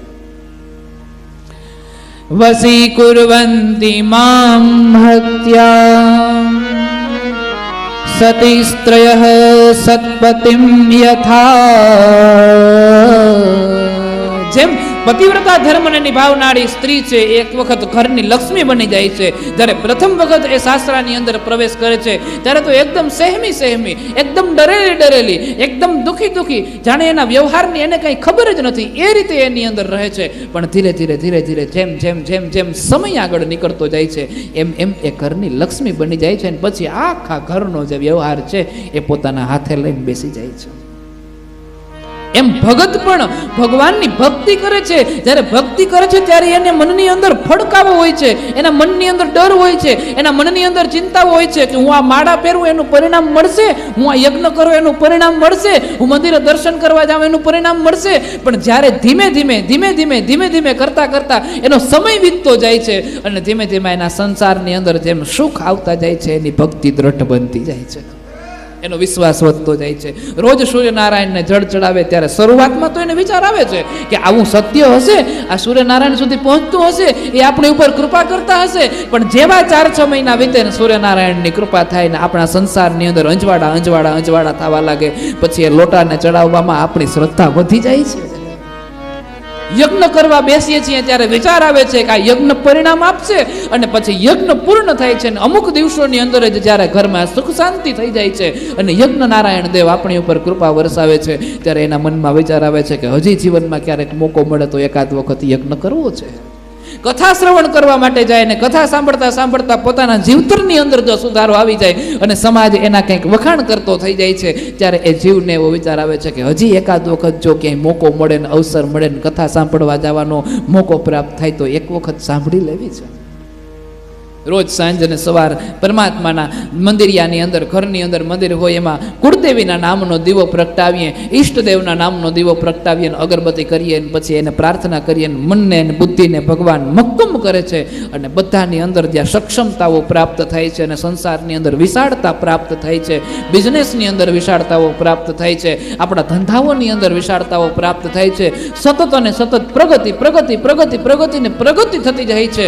એટલે માણસ વિચાર કરે છે કે એક દીવો વધારે કરું, દ્રઢતા વધે છે. હે દુર્વાસા ઋષિ, ભક્તો જ્યારે શરૂઆતમાં તો એકદમ ડરા હોય છે, સહેમા હોય છે, પરંતુ જેમ એના ભક્તિનું પરિણામ એને પ્રાપ્ત થતું જાય છે એમ એની ભક્તિમાં વધારો થતો જાય છે. અને પછી ભક્તિ ઉપર, ભગવાનની ભક્તિ કરનાર ભગતોનો ભગવાન ઉપર હુકમ આલે. જેમ કેવટે આયકો તો કે પગ બખારો તો જ જવા દઉં, નકર નહીં. હા, જેમ નરસિંહ મહેતાએ આયકું છે કે હું ચિઠ્ઠી લખીને મૂકી દઉં, કરવું ના કરવું એ તારા મનની મરજીની વાત છે, બાકી હું લખીને મૂકી દઉં છું.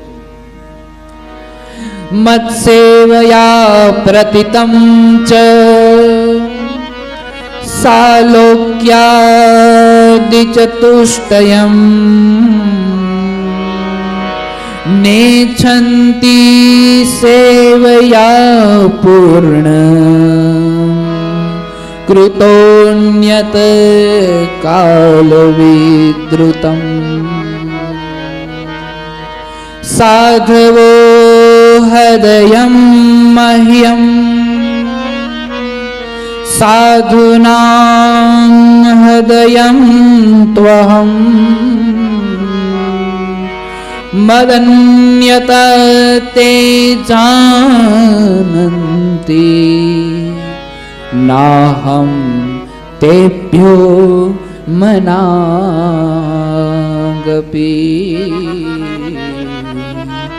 નાહં તેભ્યો મના. છડકપટથી ભક્તિ કરવા બેસે છે એવા ભક્તોને નહીં, પણ જે એકદમ હૃદયને સાફ કરીને મારી ભક્તિ કરવા બેસે છે એની માથે હું કાયમની માટે કોઈક ને કોઈક રૂપની અંદર એની રક્ષા કરવા માટે બિરાજમાન થયો હોઉં છું. મદન્યત તે ન જાનંતી, એ બીજા કોઈને નથી જાણતા. મદન્યતમ તે જાનંતી, એ બીજા કોઈને જાણતા નથી. તો કોને જાણે છે? નાહમ તેભ્યો મનાગપી, એ કેવલ અને કેવલ મને જાણે છે. એ કેવલ અને કેવલ મારા ઉપર વિશ્વાસ રાખે છે, અને મારા ઉપર વિશ્વાસ રાખી અને મારી માથે જ ભરોસો રાખે છે. ગમે એવી આફત આવશે પરમાત્મા એનો સ્વીકાર કરી લેશે અને પરમાત્મા મારો ઉદ્ધાર કરી લેશે. અને જો આ સમયે તમારા જેવા કોઈ વ્યક્તિ આવી અને એનું બગાડી જાય તો મારા ઉપર લાંછન લાગે. ભગવાન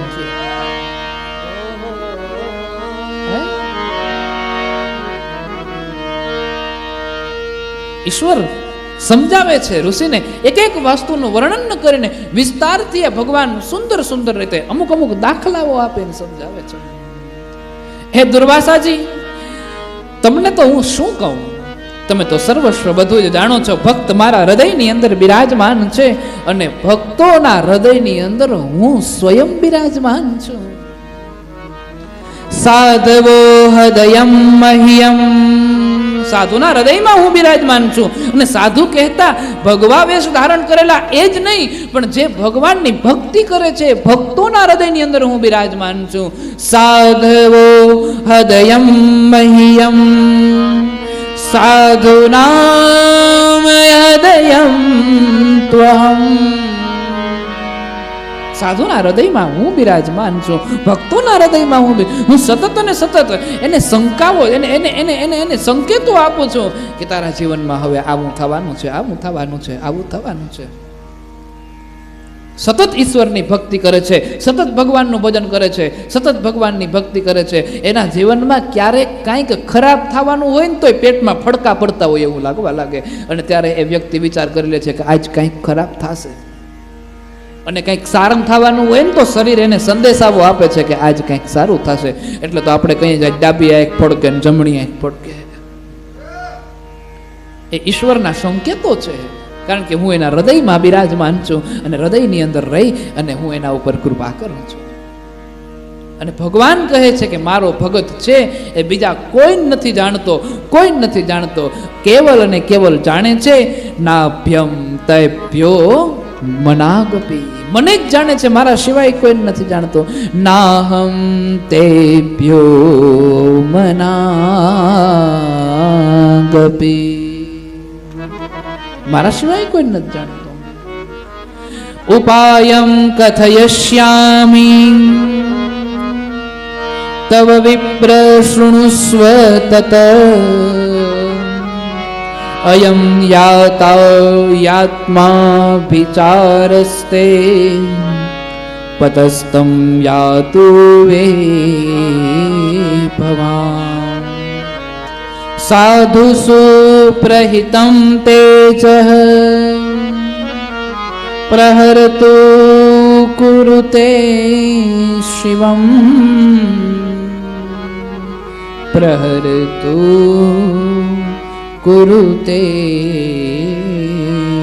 શિવમ. પવિત્ર કથાને દર્શાવતા કીધું છે કે સાંભળો હે.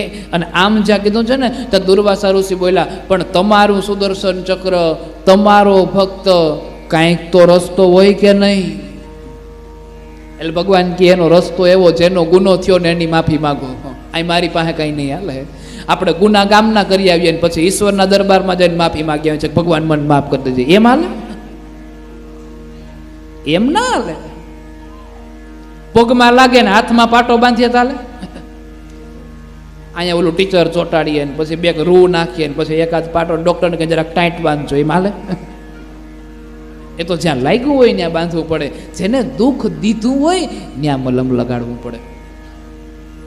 અને એટલા માટે થઈ અને કહેવાય છે કે ભગવાને કીધું છે કે જેનો અપરાધ થયો છે એ અપરાધ થયેલો જે વ્યક્તિ છે એની પાસે જાઓ અને એની ક્ષમા માગો તો આ સુદર્શન ચક્ર તમારો પીછો છોડશે, નહીતર તૈયારી રાખો.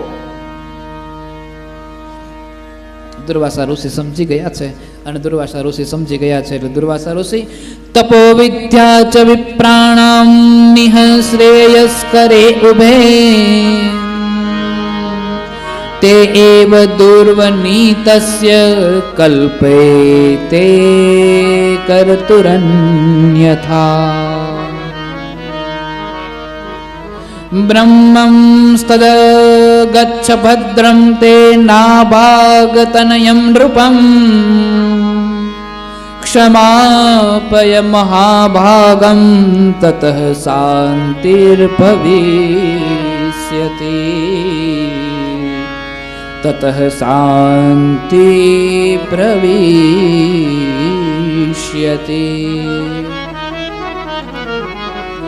પવિત્ર મહિમાનું વર્ણન કરીને બતાવ્યું છે, પવિત્ર ભાવને પ્રગટ કર્યો છે, સુંદર વાતને દર્શાવતા કીધું છે કે સાંભળો, તમે એની પાસે જાઓ અને એની પાસે જઈ અને માફી માંગો. દુર્વાસા ઋષિ ત્યાંથી જાય છે અને માફી માંગે છે, સુદર્શન ચક્ર શાંત થાય છે, દુર્વાસાની રક્ષા થાય છે. આ કથાને દર્શાવવામાં આવી છે. ત્યારબાદ એના વંશનું વર્ણન કરવામાં આવ્યું છે. એનાથી મંધાતા થયા છે, મંધાતાથી સૌભરી થયા છે, સૌભરીથી વિકુક્ષી થયા છે અને વિકુક્ષી વગેરે બધા જ વંશોની ચર્ચા કરવામાં આવી છે. એવું કહેવાય છે કે અંબરીશ એનાથી પ્રવનાશ થયા છે અને એનાથી ભૂલથી એક મંત્ર બોલાઈ ગયો છે, એ મંત્રથી પાણી પીવાઈ ગયું છે. એનાથી મંધાતા અને મંધાતાને 50 દીકરીઓ અને 50 દીકરીઓ સૌભરી સાથે પરણાવે છે, એની ચર્ચા કરી છે. સૌભરી છે એ પરમ તપસ્વી છે અને પરમ તપસ્વી સૌભરી જે છે એ એવું કહેવાય છે કે યમુના જળમાં કેસર ઘોડી સ્નાન કરાવો સામડા.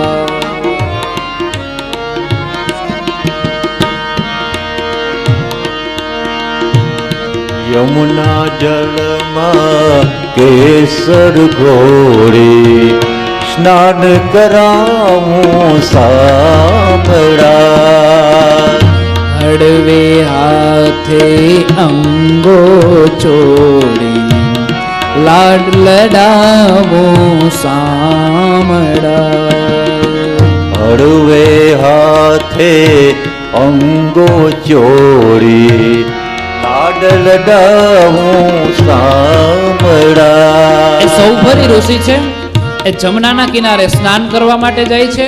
એ સમય દરમિયાન સૌભરી ઋષિ એક માછલી એના પરિવાર સાથે જલ ક્રીડાઓ કરે છે એ જોઈ જાય છે. એટલે સૌભરીના મનની અંદર પણ એમ થયું કે મારે એક પરિવાર હોય તો, અને એટલા માટે થઈ એ પેલા પાસે જાય છે, રાજા પાસે, મંધાતા પાસે, ને એમ કીધું છે કે તમારી 50 દીકરીઓ છે ને એમાંથી એક મને પરણાવો.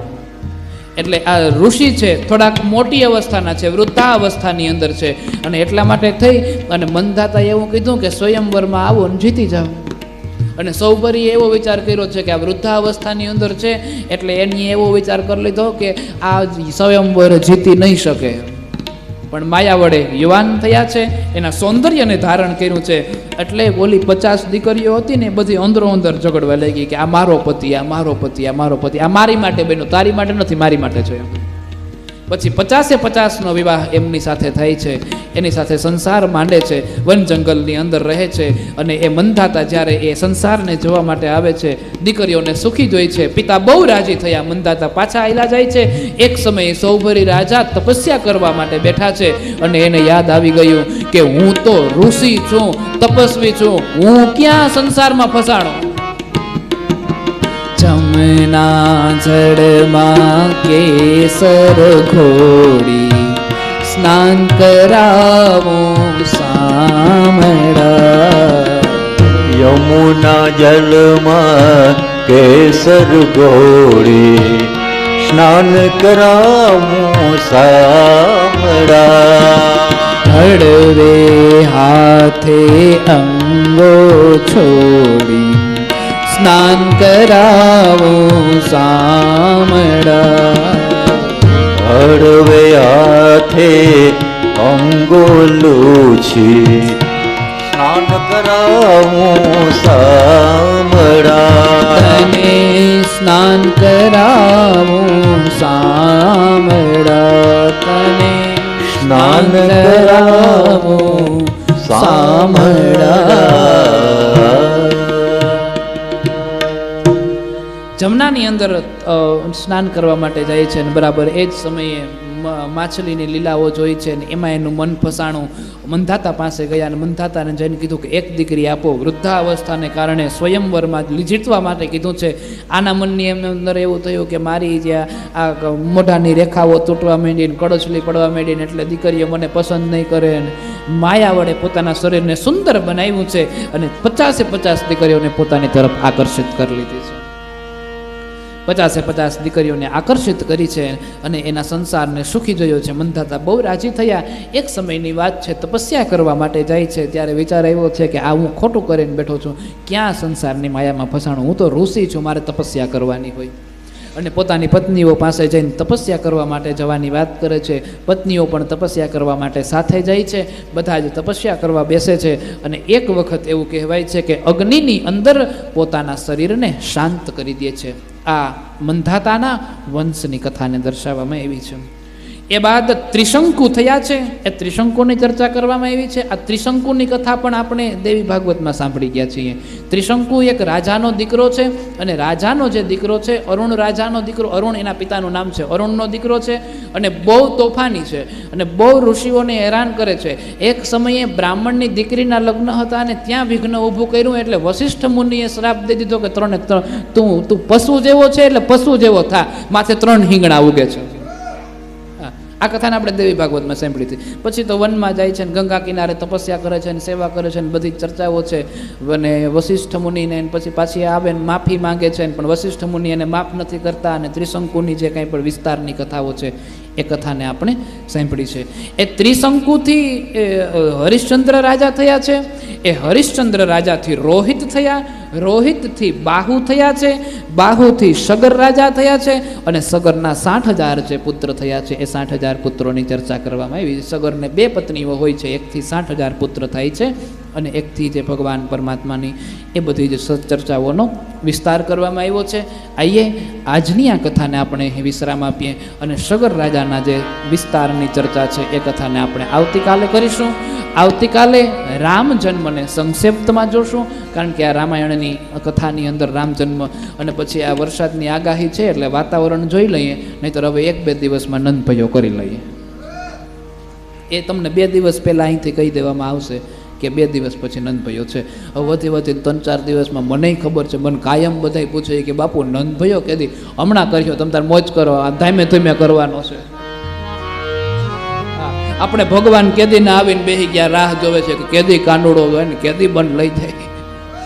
એટલે નંદભયો પણ આપણે ઉત્સવથી કરશું. પણ હવે વરસાદીની થોડીક આગાહી છે એટલે જોઈ લઈએ કેવું વાતાવરણ, એ પ્રમાણે 1-2 દિવસની અંદર આપણે 2 દિવસ પહેલાં અહીંયાથી જાહેરાત કરી દેવામાં આવીએ છીએ. ગુરુદેવ તમારી જય જય હો, મહાદેવ તમારી જય જય. ગુરુદેવ તમારી જય જય હો, મહાદેવ તમારી જય જય હો. ગુરુદેવ તમારી જય જય હો, ગુરુદેવ તમારી જય જય હો. મહાદેવ તમારી જય જય હો, મહાદેવ તમારી જય જય હો. મહાદેવ તમારી જય જય હો. મહાદેવ તમારી જય જય હો મહાદેવ તમારી જય જય હો મહાદેવ તમારી જય જય હો મહાદેવ તમારી જય જય હો મહાદેવ તમારી જય જય હો મહાદેવ તમારી જય જય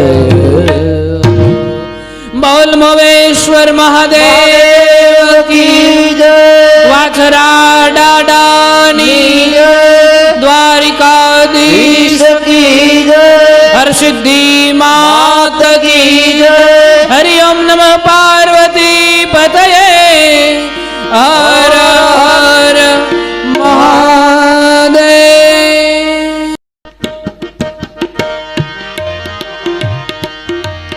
ये भागवत भगवान की है आरती